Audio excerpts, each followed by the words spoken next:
Svaka priča hoće da ispriča je Goran, i tako 80 godina on nas uči pričama. I svaki scenario hoće da režira ga Goran, jer zna da će biti prikazan bolje nego što je napisan.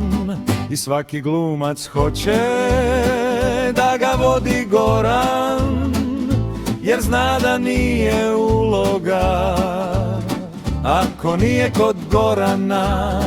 I svaki student hoće da predaje mu Goran, da vidi gde se stavlja kamera, gde je rez, gde je akcija.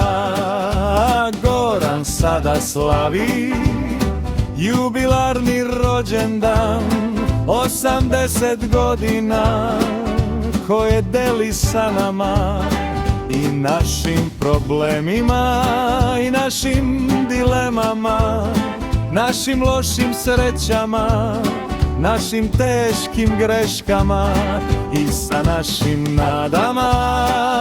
80 godina je mlad, 80 i osjeća da priča tek je počela, tek se malo zaplela i postala je napeta. Goran sada režira, naš lik sada sazreva.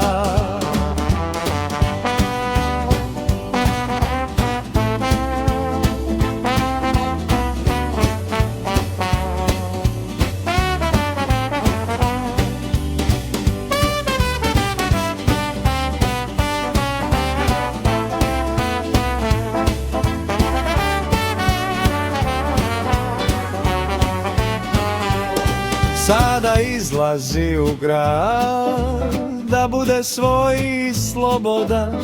80 sa nama je kao 300 s boljima.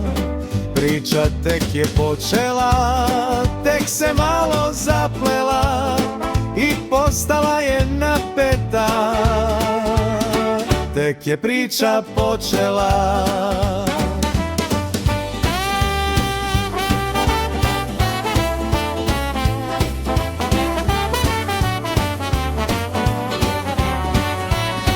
Tek se malo zaplela.